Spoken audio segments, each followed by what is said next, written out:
Welcome back to the show. It's Monday, February 17th here, 11 a.m. I'm Nathan Creeps, joined by my co-host, Mr. Bryce Porsche, right now. Bryce, you know that the Iowa women are tipping off right now as we speak? I didn't know that until I saw a tweet yesterday. Do you know why they're doing this? Just for President's Day? Just Yeah, it's true. It's a bank holiday today. They're just assuming a lot of people don't have work today, so they can take time out of their day to watch the game at 11 a.m., which I don't know. They're playing. It's a big game. I was on a 6-game winning streak going to number 9 Ohio State. It's on Fox. No, I didn't know until I saw some angry tweets yesterday. But if you're a banker and work off the bank calendar, I guess you get to watch the game. If not, then you're like us, sitting in front of a computer on a snowy Monday. Oh, God, yeah. Have you stepped outside yet? No. On Mondays I've been doing the podcast recording and doing work from home, and then hit the co-working space downtown at the Gravitate Center in the afternoon. So no, I'm not looking forward to it.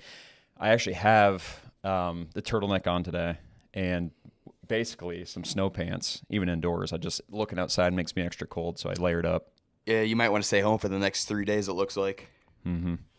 Yep, we're finally getting that winter that we all knew was coming, and we thought we might get away from it, and it's here for at least the 5 weekdays this week. Yeah, no, here's the thing. We talked about this in other podcasts. I love it. I hate it so much right now, but it's going to make me feel so much better here next week, because next week's already got a high 55 degrees on Wednesday. Yeah, I did see that. And yeah, that's fine. I know, I think I've had the best winter perspective this year. I've just accepted that for 3-4 months, it's just not going to be that pleasant, and just be along for the ride. Like, so much of my life, I've just not loved winter, and I just decided to have a better attitude, and it's paying off. No, it's okay. It's okay to be pissed off. That's why we embrace spring when it comes. I am happy I was able to finally use my snowblower. Yes, I saw that. You made some clips. God, I had so much fun using that thing. I can't believe I went through last winter using a shovel. So give us a review. You ended up getting a snowblower at Black Friday, Cyber Monday weekend, and of course, there's absolutely no snow at all this year, so you haven't really got to use it. What's the official review from your new snowblower? 10 out of 10. If you don't have a snowblower and you own a driveway, absolutely get it. I mean, I got a ridiculous deal on it. We got it for like $400 when it was originally like $750 snowblower, and she ran pure, baby. And I had so much fun. I went over to my neighbors and did his. You know what? I'm like, I bought a snowblower. I'm just gonna freaking use it. So I didn't do it. I did it to be kind, and 2, I was having fun. I'm like, this is easy. So I went over and did it. But now here's the problem. Now him and I are in a war. Oh. When I was in Des Moines yesterday, I got word that Dan, our neighbor, got done sweeping up our driveway. And now everything about what you just said is so Midwestern. Uh-huh. One, you remind me of the guy with the snowplow now that is plowing everybody's driveways, and just gets a lot of good favor for the rest of the neighbors. 2, the Midwest passive-aggressive nature of when you do a good thing, just having this almost like, it's not even like dread. It's not like I owe you one. It's like a dread from Midwesterners when you like have a favor done for you. So I bet he was pissed. He's like, shit. Now, not only did he do my driveway, he then bought me a 6-pack of Gable beer. What a guy. And he's an Iowa State fan, so now he's taking an extra step to give me some Iowa flavor in there. So now I feel like I have to get him back in somehow, because I didn't give him any beer. But yeah, so we hate it. I know we both hate it, but I'm not going to be the one to give up on this. So I got. It would be really funny as that first lawn mowing of the year. Exactly. Make sure that you get out there early. God, but some people are really picky about how they mow their lawn. That's true. So it's true. You almost don't want to do that. I mean, I want to care if someone did mine. I'm not too picky about it, but it's not a territory you probably want to step into. Mm-hmm. Yeah, you're right. You're totally right. Snow is just like, get it out of there. But lawn is like, sometimes people like the stripes. They like their yard edged a certain way. So that's probably true. Just I'm looking forward to seeing the rest of your rivalry. That's so funny. Maybe I up him by giving him a 12-pack of beer. Get some Ames Lager 12-pack. There you go. Bryce, it is February. Actually, before we get into today's day, how was your weekend? Did you guys get your things settled out with the venue for the wedding or not? Yeah, we did. Nice. There's a very, very good chance we end up having a wedding down in St. Charles, Iowa at a vineyard. I don't remember the name of the vineyard. Holds up to like 250 people. The logistics are interesting. I think people are going to have to stay on Mill Civic just south of Jordan Creek Mall and drive down there. So there's some logistic issues we got to figure out, but there was some positive movement on the wedding front, which was a great way to spend a Valentine's Day. I know that in the past we've actually done this podcast a couple times over, and we've mentioned that Valentine's Day is not our favorite holiday. It was a good way to spend Valentine's Day. Ended up coming home, making some dinner. The dinner kind of sucked, so I was like, "Hey, I'll make it up to you. I'm going to go get some pizza." And we watched an old Al Pacino movie. I'll have to pull that up and see if I can remember it. But yeah, good Valentine's Day. A lot of time indoors. It was great. Like we actually, for the first time, didn't have a lot going on. So I made some chicken noodle soup. Just chilled. Just chilled. I know you guys made it over to Drake yesterday for the game. What else did you do for Valentine's weekend? So I went over to Top Golf on Friday, Okay. and I got her a hat that didn't fit her head, and I got her some golf balls. And Okay. that is about as much as giving as her and I will do, which I appreciate it that way. Gosh, what else did we do? Good for you. I mean, just I don't at think we least did making much. an effort. I Yeah. think maybe we ordered food in. I can't remember, man. I don't even remember what the heck we did, but yeah, it's kept it This low weekend key. was kind of a fever dream. I'm not going to lie to you. Like it just kind of felt like we weren't going to do a whole lot outside. It wasn't like great weather, and then just Yeah, like the days blend together, and here we are on Monday. dude, February sucks, and it makes sense that the worst holiday of the year lands in February too, right? For real. So I know we'll get into the Drake game and some of the Iowa State Iowa recaps from last week's games, but just from a non-game recap perspective, how did the family do in Des Moines? Did you guys have fun? Oh God, we had a blast. Yeah, we went down. My brother and I left Cedar Falls around 8 a.m. Went and hit up the Lucky Horse. Have you ever heard of that place? Yep. It's Yep. Over in Drake. right there on Yep. Drake University. Awesome spot. Mm-hmm. Awesome, awesome, awesome spot. And we got in there as soon as the doors opened at 11 a.m. and the place was packed. So you knew there was going to be a good Mm-hmm. atmosphere vibe for the game. But place was packed. We got a spot, got a few refreshments. They did an awesome job, shorthanded there, but they took care of us very well. The Lucky Horse, and the food was awesome. 10 out of 10. Mm-hmm. Colby Yeah, said it food's was good there. Colby said it was the best flatbread pizza he's ever had in his life. My parents Mm-hmm. split a tenderloin. Said it was awesome. My nephew had a sundae, a little ice cream sundae. Which nephew made it? I saw it in the video, but I couldn't pick out Maverick, he beat the Maverick. Okay. yep, my actual godson. So he was there, and then I got nachos, chicken nachos. Those were awesome, awesome food. We will be going. I'm going to that place every time I go to the Drake game. Nap Yeah. Center. There's no doubt about it. Great. Yeah, I know that you've been on a Jethro's run, and that's great too. It's got a lot of Des Moines history, but Lucky Horse is one of those spots. Once you become familiar with the Drake area, is definitely a marquee location. Yeah, we were gonna go to the West End Lounge, but we weren't sure if there's age restriction with my nephew there. So Yeah. and plus we wanted food, and West End doesn't serve food. But no, great experience. The game was fun, but Yeah. that's what sports do. They heartbreak you. But we'll Yeah. dive in that Tough here a outcome. little bit after as we get later in this episode. But February 17th, we're gonna go back on this date, Bryce, to 1865. Okay. Okay. H.C. MacArthur of the 15th Iowa Infantry raised the American flag over Columbia, South Carolina, as a state whose succession from the United States drew the nation into civil war came to its knees. Not much happened on this day besides the liberation of our country. Okay. Huge day. So that guy's from Iowa, I'm assuming. Yeah, part of the 15th Iowa Infantry. Nice. Nice. Okay. Awesome. Yeah. Big day. Big day. You've been able to find some really big days. I don't know if these Mondays are gonna like keep up with this. I keep saying it every week, but you're finding some gold here. And there's a lot more going on than you really think there is, But I also want to think about some of the other potential dates that we miss, right? Because we only do the same day as the podcast Mm-hmm. recording, so could only imagine some of the days we've missed. But at the same time, we've hit a gold mine on the Mm-hmm. days that we came across, with like the Buddy Holly crash site was probably the biggest one. Ozzy Adams biting, Ozzy was crazy. man. I mean, that's generational content right there, and this happens to land on the same day This as the recording. It's a fun segment because I think a lot of us overlook Iowa and its involvement in the rest of the 50 states. I think you grow up in the middle of nowhere and you kind of think, what do I have? What significance do I have on the world? And this segment that you've started is kind of shedding light on the fact that things do happen in Iowa and Iowans do things.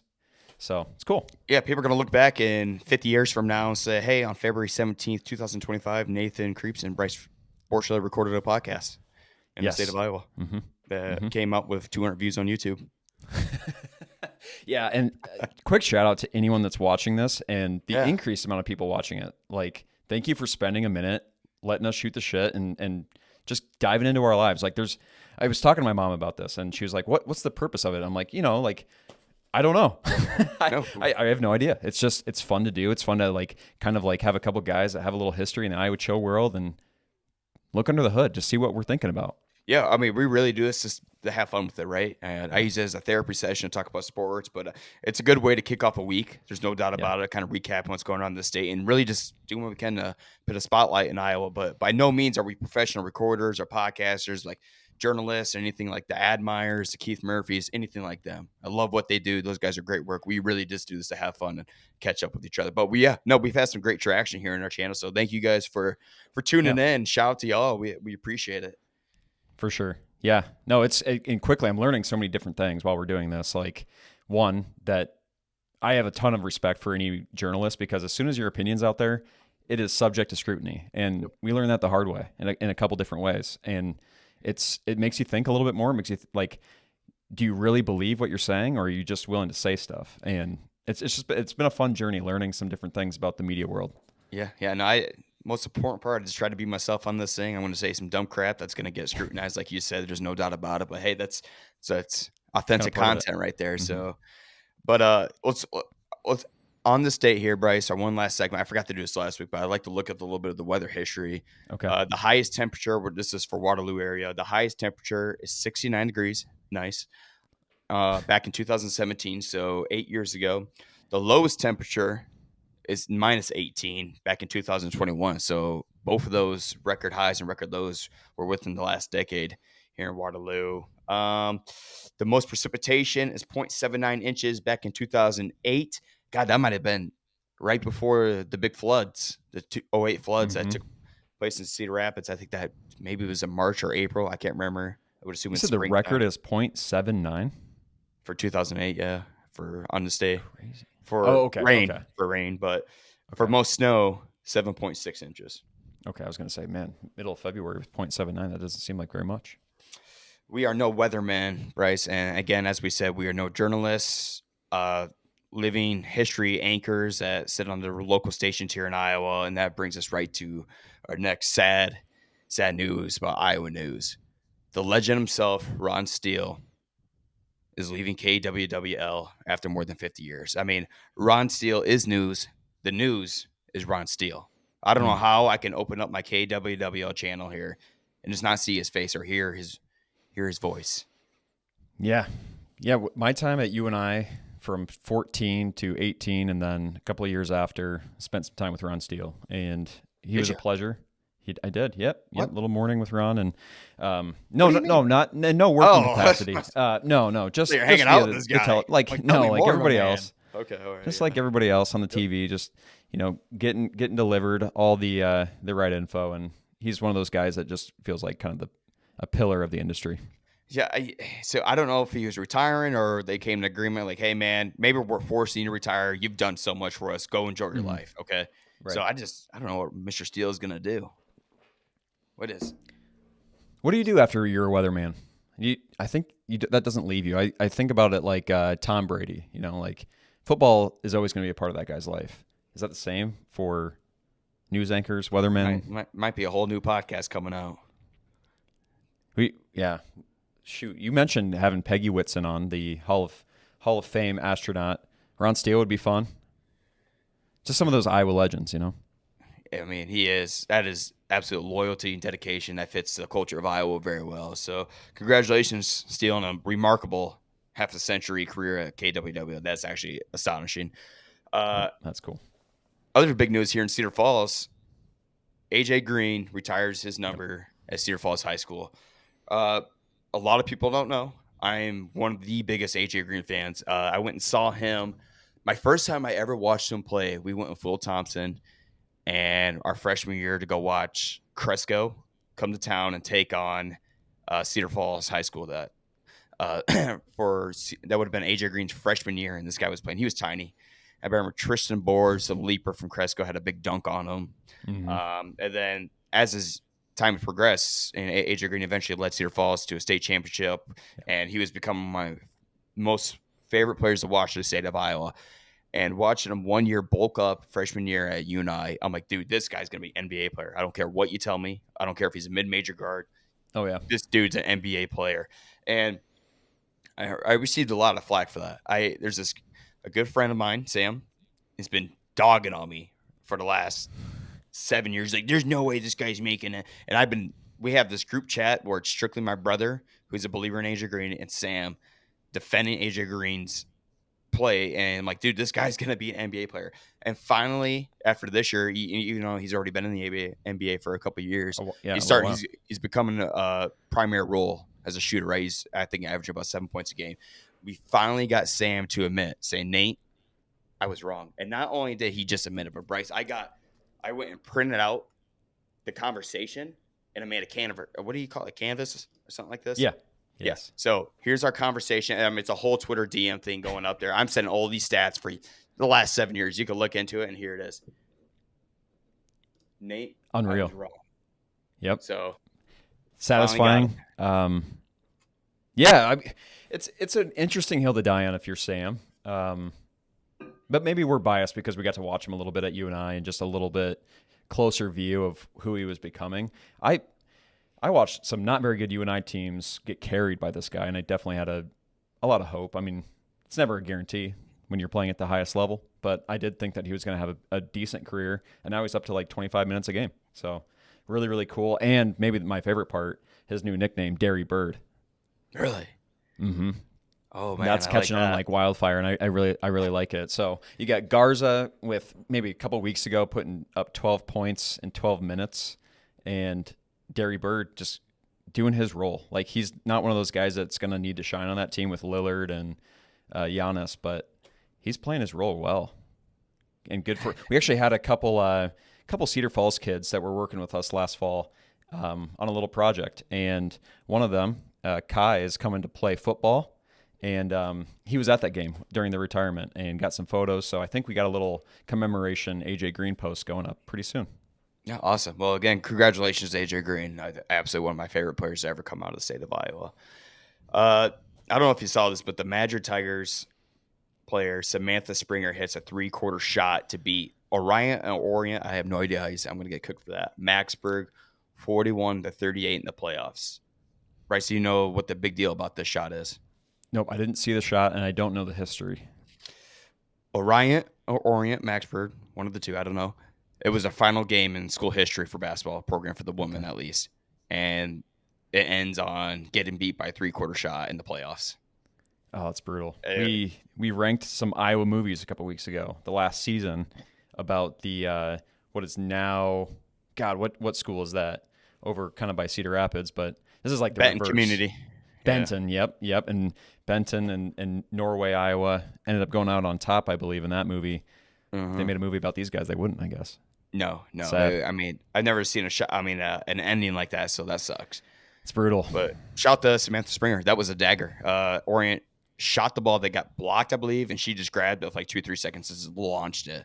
So that's probably the farthest shot I've ever seen from a women's basketball player ever made, honestly. It's That's cool. It's a sad way to go, but do you know what's happening to the school? Like, are they like? I'm guessing it's enrollment numbers. If I had to assume, I went and looked up their town location. They're Southwest Iowa, just north of Creston, I believe. Okay. So I'm assuming they'll probably eventually consolidate with them, or sometimes back in our old area when a small school would close, their athletic programs, they wouldn't close the school itself, but they would just send their athletes to the closest school, and they just would join their team, which sucks for some schools because CWL was a super small school outside of Algona, the old days, and Algona was going to have like one of the best women's basketball teams in recent history, I think I remember.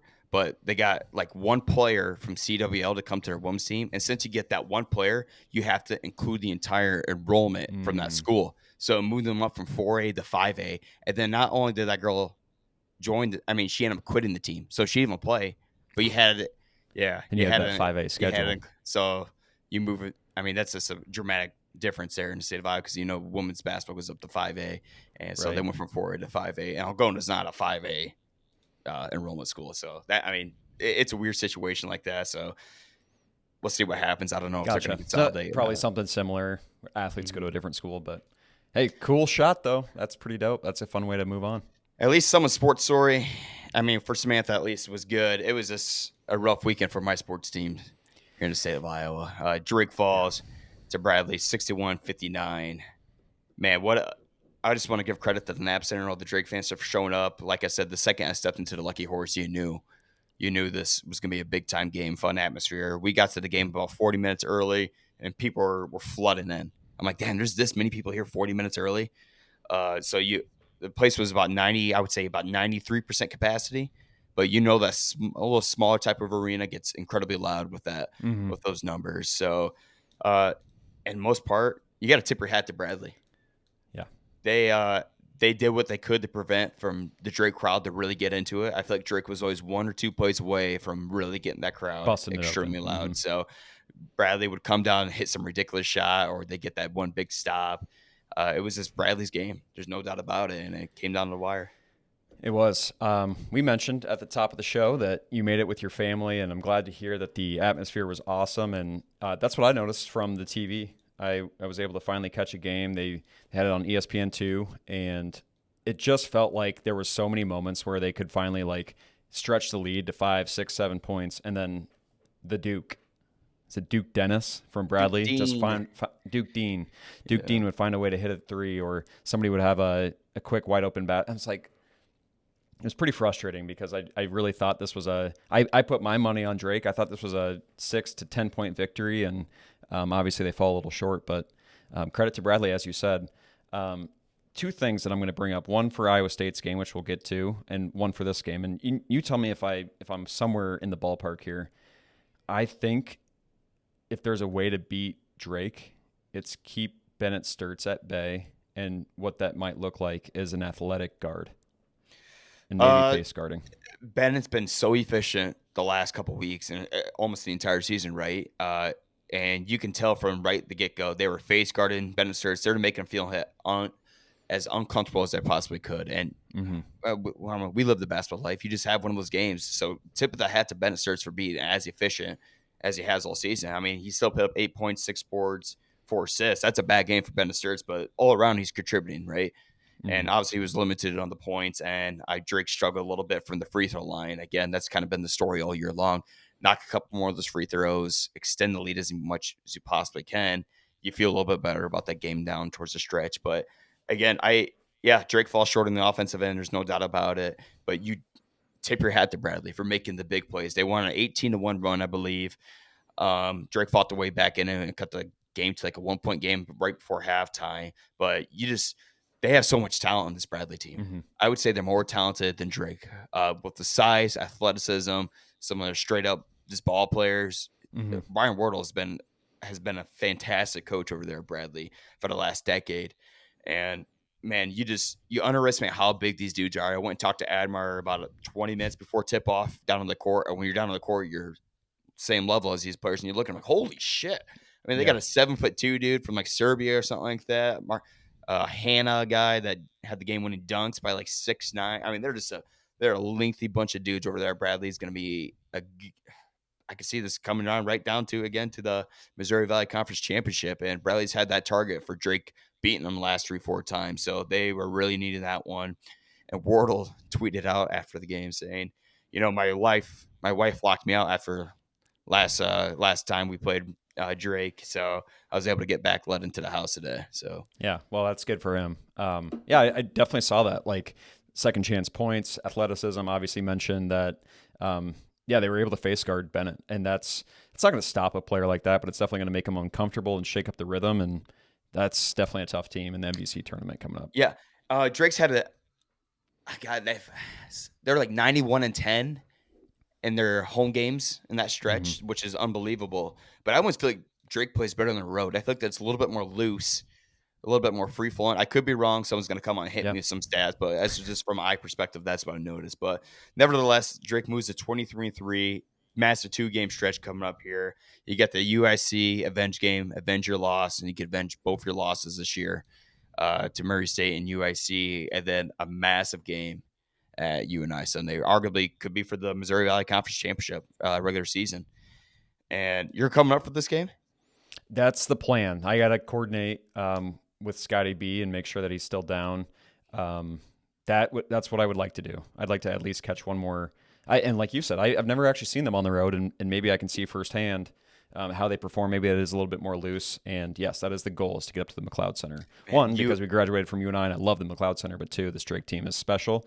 I don't know about you, but my spirits are not down on this team. I think that sometimes you get knocked in the face, and no, no. that to me, it's like Bradley hit the shots on top of getting the second chance looks and making Drake uncomfortable in offense. They also just were hitting their shots. Yeah, they are absolutely hitting their shots, and they still only won by 2. There's no reason to get your hand. It hurts. No, there's no doubt about it. It's a definitely gut punch. You win out.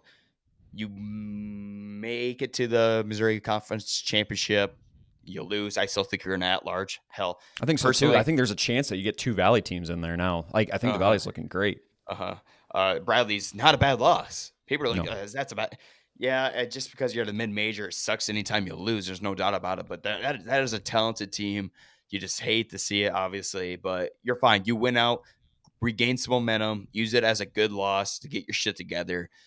No, you got to tighten some things up moving forward the regular season right before we get to March play.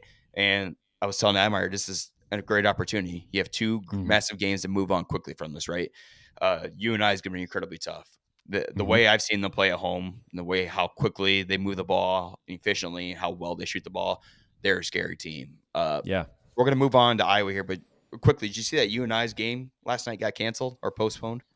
I didn't see it. No. Yeah, I was looking to check up the score, and it said game was postponed against Murray State because of I saw a little bit of that campus discourse power on Twitter. outage. Yeah. Yep. And UNI fans are irate right now about it, which I totally. Now you're squeezing more games in a short amount of time when you're fighting for the regular season #1 seed, right? So we'll see how that game goes out tonight. But how do you not find another gym? I mean, people were saying like if it happens here at UNI, you can go up to Wartburg or something like that. Yeah. Or obviously, I don't know. Weird situation. I haven't seen that all year long. Yeah, I wonder if it just gets weird with tickets and the fan experience, but it does seem like at this late in the stage, you would find a way to get that game going. I don't think it's going to help either school to reschedule that game till right before the MVC tournament. But because go ahead. No, go ahead real quick. I'm gonna look something up. Yeah, just the last thing on Drake, man. Like I think, as you've said, you have 2 really quality quad 1, quad 2 wins. You're cheering for Kansas State and you're cheering for Vanderbilt on the way into conference tournament play. So they play on Monday, and so they play today, and then you have one day off, and then you're at Belmont. So okay, so they rescheduled just for a day later. Gotcha. So you have a 2-day turnaround, which could be draining on you, especially when you're traveling. So yeah, it was weird too because I felt like some of the pregame photos you could see like just fine on the court, but I don't know. Iowa sucks. I hate watching. Oh boy, Iowa don't look forward to now. You tip your hat to Iowa for getting that road W at Rutgers. They look good, especially when Rutgers has 2 lottery picks in their lineup. But then Iowa goes to Maryland, Bryce, and they give up another record. Iowa this season, Bryce, think about this. This season, I heard this on 2 guys. Iowa Everywhere this morning from Chris Hassel. Iowa this season has given 4 conference. Oh, let me find this. So 4 teams in the conference have had their school record in conference play and scoring this season against Iowa. Not over the course of Fran McCaffrey, like we pulled that one stat one time, but it's this season alone. Granted, 2 of those are newcomers, USC and UCLA have, but I mean, they still have 2 more opportunities against Washington, Oregon. There might be 6 teams this year to break the school record for most points in a conference playing schedule against Iowa. That's just how bad of a season it's been watching this team's defense. At this point, it's either something to laugh at and just kind of like it is what it is, or you get pissed off. And I'm kind of laughing. I saw a tweet that was like, if your team is struggling and it needs to get their offense back on track, you're praying to see Iowa on the schedule. We've made similar jokes all year long.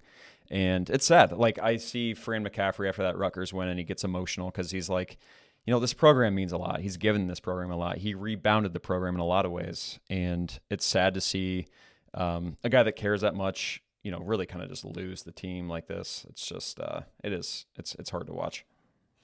Yeah, Maryland beats Iowa 101-75, and 95 of those points came from Maryland starters. Yeah, Just it's so the same it's the same same old story. story. We press a little bit, we extend our defense, and they just drive right by us. We collapse, they kick or dish, and just so wide open shot every single time. I don't want to hear the excuse anymore. Yeah, we're down players. Every freaking team in the world is down Yeah, players. you're down. That's I part don't of the care. year. You're a Division One program. You got some depth to throw some Division One at guys and make an adjustment as a coach. Arguably, I know high school and college are way different. Don't get me wrong. But some of my best games and some of our team's best games is when we were down a player. We were playing number one Clear Lake, who's two classes ahead of us, 1A versus 3A, and we were down our forward Chris Loss, our second. So we have no height, 6'1" versus a 3A number one team in the state. And we had the lead in the fourth quarter because we knew we had to adjust. We had to slow down the game a little bit. We're not going to make this offensive game. We had to look for the grid shot. We really had to tighten our defense. We couldn't extend it, right? There's no adjustments being made here at Iowa. So quit Yeah. giving the bull crap that we're down players. You got to adjust. You got to find an incentive. You got to find some motivation to make a change and to get that extra stop. I mean, it's just ridiculous. There's no adjustments being made to this team right now. And the fans, all the fans see the writing on the wall. It's just the same shit. Yeah, 100%. And that is the difference between good and bad teams. Like, I think I would have a different sentiment about Frayne. Maybe if this was like a couple of years prior, even, I'd have a different sentiment. But it just seems like this isn't a team that's going to come together when guys are down. This isn't a team that's going to make big stops. It's not a team that has a guy that can make big buckets when you need one. And, all those three things combined, you're not going to win a lot of games, especially in a conference like the Big Ten. If Iowa doesn't score every single possession, you're almost going to lose the game. It's unbelievable. That's how bad it is. And it's just so frustrating to watch. But whatever. The one other team that's actually doing good in the state is your Cyclones again, right? Regaining a 3-game winning streak, take momentum over at UCF and getting by Cincinnati. We'll talk about the UCF game real quick. Like I said, UCF, weird team, right? Almost beats Houston at home, but then they lose by 40 at home against Kansas, who is not that good of a Kansas dynasty team this year. So, but any road win in a Power Four conference is a good win. Okay, whether if you win by double digits, and which they did, now especially if you win by double digits, you feel good about creating the separation against these lower tier teams in your conference. And, they took care of UCF 77-65. 7 players, very diverse scoring here from the Cyclones. 7 players with 8+ points. Gilbert leads the way 15. I want to point out, tip my hat to the Cyclone Nation here. Unbelievable amount of fan support at this game. I know that you probably use it as a vacation destination game, getting down to Orlando, but shout out to the Cyclone Nation, bro. They own this state when it comes to basketball. There's no doubt about it. Yep. It's been long understood that you put Iowa or Iowa State in a bowl game, you're going to have a lot of guys drinking Busch Light down in Florida. And it's kind of the same thing for basketball. I think, obviously, when you have something to cheer for and you have a team that you think can go deep in the tournament, you get even more of that. So it's super cool to see. I like the diversity of scoring here. I think what I saw against UCF is a little bit more of what you need compared to what you might have seen against Cincinnati.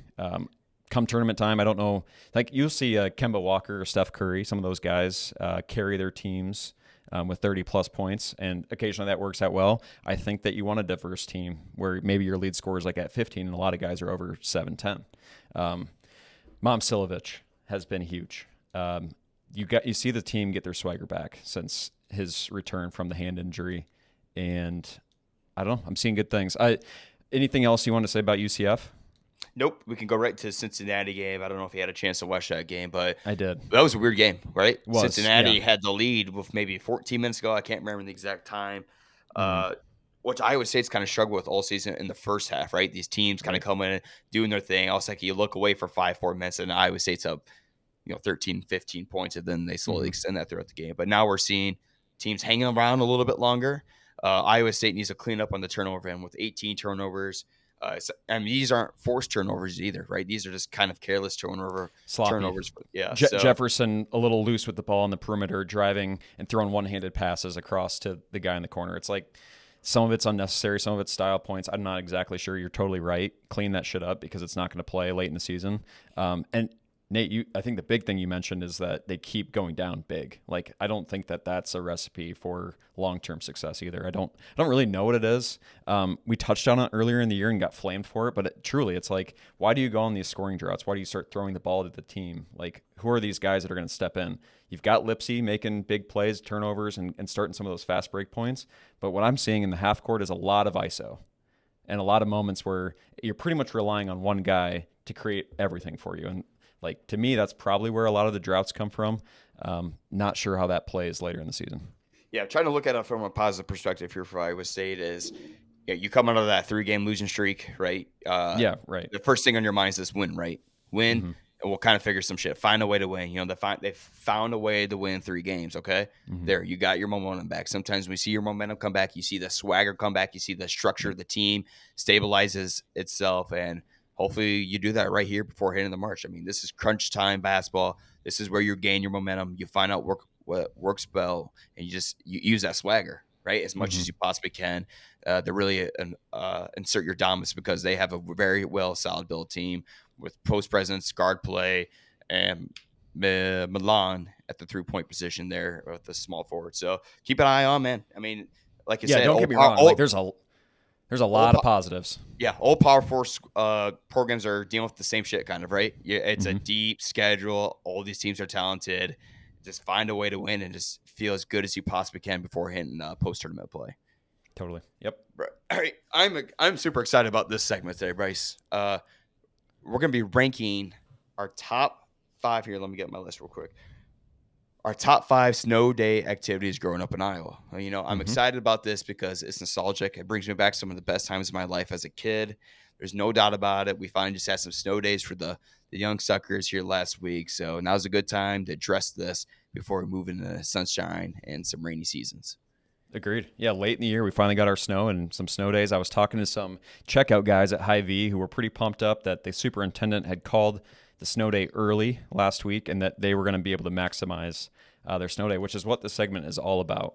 I've got 5, maybe I've got 4. I don't know, but 2, they're kind of mixed. So I think I'll figure out my way and plot along here. Okay, you want me to start or you? Go ahead.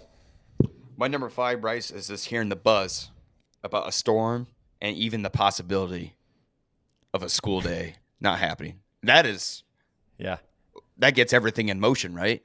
And now Uh-huh. you're just glued to the TV here for the next 12 hours waiting for the cancellation. So just, yeah, number 5, hearing the buzz about it. There's no That's feeling like it, man. That's 100% right. And I love that already without coordinating, we're kind of on the same track because my number 5 is waiting for your school to be called. So it's not even like the actual snow day, it's the stuff leading up to the snow day that has already piqued your excitement. Like you're already at cloud 9 before the snow day's even been called. I will kind of keep it on the same wavelength here with number 4, and that is the feeling of when your mom tells you to go back to bed. Yeah, oh God, that was so awesome. I remember maybe having like a 2-hour delay, which is good. There's nothing wrong with 2-hour delays, but they're not snow days, you know. And I remember just bawling. I'm like, "There's no way they didn't cancel it." But just hearing her come back in the bed, no school, was one of the best feelings in this world. Yep. Yep. And it was kind of like 4 and 5, very close. It could be either which way. It just kind of depends on when the snow is going to fall. Sometimes you're watching the TV actively waiting for your school to get called as a kid. I know that now it's more of like your mom gets an alert maybe, but the sentiment is still the same. Like Right. you're either watching hoping it gets called or mom's telling you, hey, school's off. Man, You're hey, gonna we are on the same wavelength here. I'm going to switch it up a little bit with an activity here.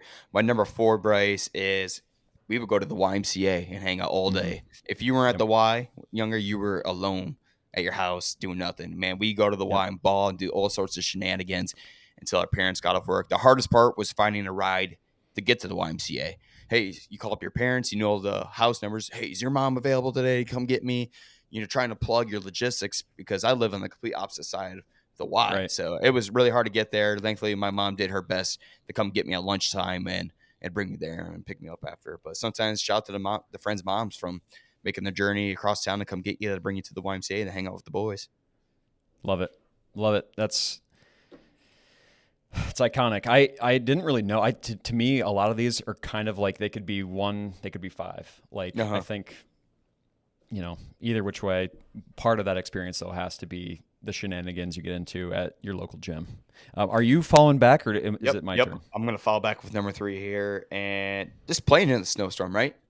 Yep. Finding some type of adventure shenanigan to go do. Whether I had a great hill in my backyard I could go sled in. If I was looking to be a little bit more adventurous, our parents would pick me and my friends up, and we would go out to the country club, and they'd just let us loose. The country club was a golf course out on the west side of town, that super hilly, so you knew a bunch of good drifts and crazy Mm-hmm. isolated storm experiences you could have as a kid, and we would just go out there with our sled, build little forts underneath these Yep. drifts, and just hang out there for hours, man. Just be Yep. explorers. Iconic. And at number three, I'm going to kind of piggyback off what you said. For us, it was the community center or a gym on the south side of Pella, which I can't even remember what it was, but it was like as soon as that snow day got called, it was either are we going outside or are we going to play ball at the community center? And it was like a elite experience. Like you get at least 10, 15 guys playing some pickup basketball, playing in, whatever. It was just elite experience. But another similar number two, sledding slash if you had the guy with the farm that had not snowmobiles, but like four wheelers and could Yes. pull you on a sled. So like for me, sledding was always kind of fun, but if you had somebody with a either ATV or 4x4, like just elite experience riding that sled behind one of those vehicles. Yeah. I forgot about that, but shout out to David Klein for always hosting all the ATVs and snowmobiles and all sorts Yep. of little incidents we got in with him. My number 2 is more towards the high school era. Is when Call of Duty came out, and Oh everyone, yeah. you knew you're getting right into the streamers online, and Yep. all the boys were there, and we would just play Nazi zombies all day. And when snow days happened in high school, and my friends would bring over their PS5s to our house, and we'd have like 3 or 4 of us down in the basement of all the TVs in every little corner, and we would just game Yep. for 14 straight hours. Yeah, And I, honorable mention for sure. Damn, I wish I would have had that on there because uh, zombies definitely ran some I'm winters back in the I'm day. glad that it happened until my high school Yeah. era, because I want to enjoy outdoor activities and being active Yep. as much as possibly can. So I'm glad I had a fine line between the Right. both. Right. And I think I'm falling back with my number one. Yeah, Yep. I think you got number one. Bryce, my number one for top 5 snow day activities growing up in Iowa is the seeing your school canceled. There's no Mm-hmm. doubt Yep. about it. It's one of the best feelings. It's winning the lottery. It's I, the seeing your name, your school's name come across that TV at the bottom was a sense of euphoria that no other feeling could hit you as a kid growing Yep. up in Iowa. I know it's so funny. Like the best part of a snow day was almost the fact that you knew that the superintendent gave in and that you had the day off. Oh. It's just They were some of something the about most it. evil people back in the day, but Yeah. man, if they made that call, you loved them like Santa Claus. Yeah. It just was fun, like going back, talking. Like, I really got transported mentally when these kids, probably 15, 16 years old, checking me out at Hy-Vee last week. I'm just like, yep, those were the days. That really puts you in a good mood. I'm going to transport myself again to when I was probably 7 and 8, little brother and sister, and just the classic snow fort is my number one. Just going out in the snow, getting your hands dirty, running around. Yeah, there's the sledding. Yeah, there's all this stuff, but just, getting your hands full of that snow and building an epic snow fort to hide away from the cold. Man, the imagination you could have as a kid, Mhm. especially in any snow and stickable snow, right? You don't just want Oh, the yeah, nice the light sticky fluffy snow. stuff. You need a little precipitation within that snow. And you could just, man, you're like SpongeBob with the pencil episode, right? The doodle bob and the things you could create out there. Yep. The glory That's days. true. The fluffy snow wasn't good for sledding and it wasn't good for snow forts. So that's underrated participant in this top 5 is that moldable snow. Man, that was a solid subject. It felt good to go back and pass there, Bryce. Mhm. Nowadays I'm worried about sports gambling and paying bills. It was good to take a step away from that and revisit snow days. 100%. Good Back to the Future moment there. Yeah. Oh, well, hey, great episode. Before I let you go, Bryce, what are you up to this week? See, golf league tonight. I think we're finally done with wedding venue tours, and with that comes signing the contract, putting a deposit down, and Yeah, that getting part sucks. invitations sent out. So we got a long road ahead of us. I think we're just chunking out a little bit at a time. I don't think a whole lot going on this week out of the ordinary. trying to get things done this week. But yeah, just enduring the cold. You got anything cool going on? Yeah, I'm gonna go to the Hawkeye Transportation Department of Transportation right after this and officially sign up for my class because last time the chick wasn't there, even though we had a meeting. Okay. I went there, she just wasn't there for some reason. So now I got to go back on the coldest day ever, and this building's out in the middle of nowhere. Right, Hawkeye Community College is already out in the middle of Yeah. nowhere, and this is a mile south of the building, so it's really out in the middle of nowhere, and arguably the coldest day of the year. So that part's gonna suck. Simulator League tomorrow. Watch Drake basketball Wednesday. Get ready for potentially your rival here Sunday. Yeah, And that's Michael, and I talked to Admire, by the way. He says he's getting to town Saturday, and he's going with his family. I asked him if he'd like to get a drink. He said he's down, so we're gonna keep in touch with him as the week progresses and see if we want to grab a drink with Admire. All right, let me get some scheduling down. See if we can grab some tickets and do maybe a drink with Admire and at least catch a game at the McLeod Center. It's been a long time. I think the last game I caught there was Loyola Chicago versus UNI during a year where Loyola was very good. I think they might have been leading the conference that year, but UNI got them by like 5 points, 95-91 or something like that. Drake is undefeated when you and I watch them together in the same building. And Drake is defeated when my brother and I watch them together. So Colby is officially banned from all Drake games. We figured out the solution. We're bringing you to town. So we're making some serious adjustments here to get Will Drake to the Missouri Valley Conference regular season title. So looking forward to your rival. I haven't bought my tickets yet, so let's keep in touch about getting them together. Why not? Yeah, that'd be fun. Your dad's going to be in town. So sounds like he's going to be in town. Unless he's pissed off after this last weekend. Hey, we'd love to sit close to you if that's in the cards. If not, if it's Father Sunday, then that's cool too. Drake Nation stays together, baby. Okay. Hey, if you haven't watched it yet, that was a great interview with Coach McCollum, and it only made my fandom a little bit stronger. So if you haven't watched that, go check that out on YouTube. I was listening to two guys from Chris this morning. Quick note on McCollum. He is a very well-respected guy in the basketball community. While his tenure over at Division II, Northwest Missouri State, Division I coaches, when they were in slumps, were messaging and calling McCollum. Yeah. And they were asking him for advice. So very knowledgeable guy. We clearly understood that. You heard it. I mean, at a few times he said it felt like my tenure at Northwest Missouri State was kind of starting to feel like, am I staying here or am I just turning down other jobs? So clearly, like, he was a sought-after coach. And, I didn't do a lot of research on him when Drake hired him, but making a lot more sense while they're having success early in his career there. Yeah, so thank you again to Coach for sticking on with us there and the Michael Admire for setting that up. But let's go have a week, people. Thank you again for tuning in. Looking forward to a great week. Let's survive the cold and move into some springy weather next week, baby. March is almost here. Hang on. Ready for it. That groundhog wasn't lying. Nope, never does. Guess west of the Mississippi.